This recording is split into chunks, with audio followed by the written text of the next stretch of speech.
So I do want to bring up the whole idea of putting Shelob, or as here we like to say, young Shelob, in the Rings of Power season 2.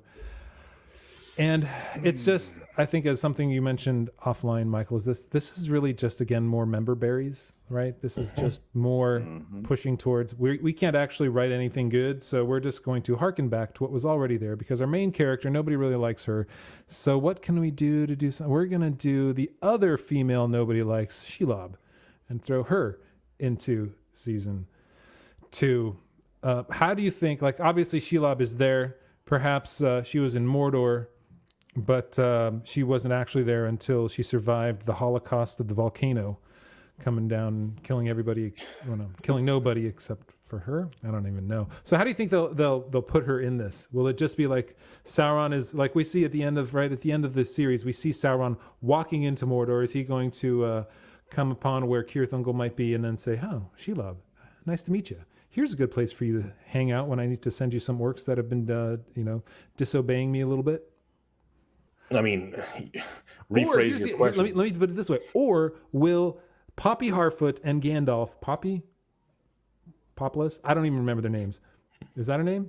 Anyway, will they meet up with Shelob and probably have to escape, and she'll have to save Gandalf with like some sort of special Harfoot leave you on the side of the road chant? I don't know. I know they have to continue with the Harfoots, and every time I try to think about it, my mind just goes into coma. So I can't. Oh man. The hobbits are the best. We were talking about this the other day within our family. The hobbits are the best. We weren't talking about the Harfoots. We were talking about the hobbits, and how it is so interesting that Tolkien puts hobbits as the presenters of everything in Lord of the Rings. And they're the most relatable, even though they're not actually human, or they're a kind of human, but they are their own race technically, or at least in Tolkien's world. And yet they're the most relatable from a human perspective.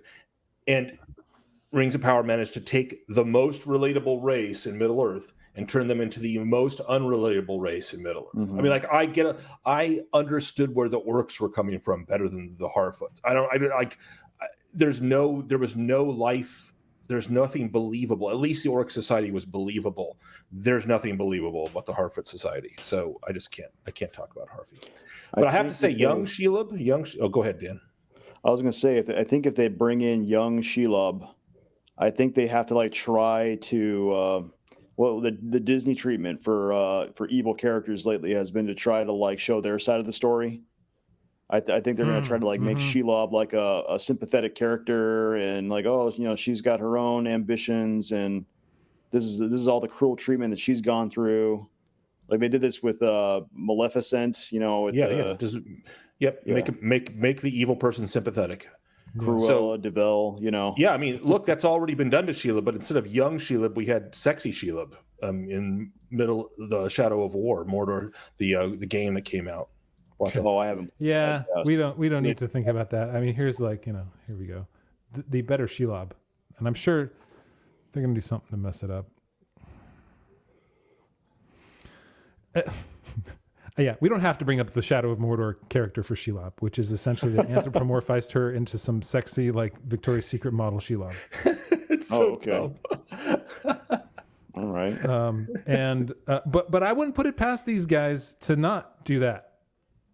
Like, or to do that, right? I can imagine that they would be like, we've got to make her more relatable somehow, and make her, allow people to truly understand who is this Shelob that has been terrorizing orcs and other people in the mountains for many years. Let's make her into something that we can actually understand, and also be attracted to. Like this is like, be attractive to the evil. Yeah, because it's apparently impossible for them to understand that there can be monsters who go by she. I mean, it's very demeaning of them. There you go. That was the one I was gonna. No, it wasn't that one. It was another one. But there you go. Sexy Shelob in Shadow of Mordor.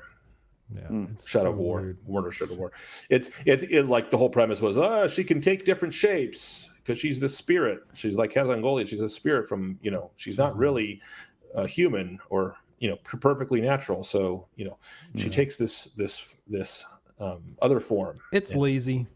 It really is. So somebody broke her heart, stood her up. Yeah. Didn't take her to prom, and Something like that. Yeah. now she's just going to eat everybody the rest of That. Yeah, her that's life. right. That is a prom dress she's wearing, just like a 200-year-old prom dress. Shelob did not take her.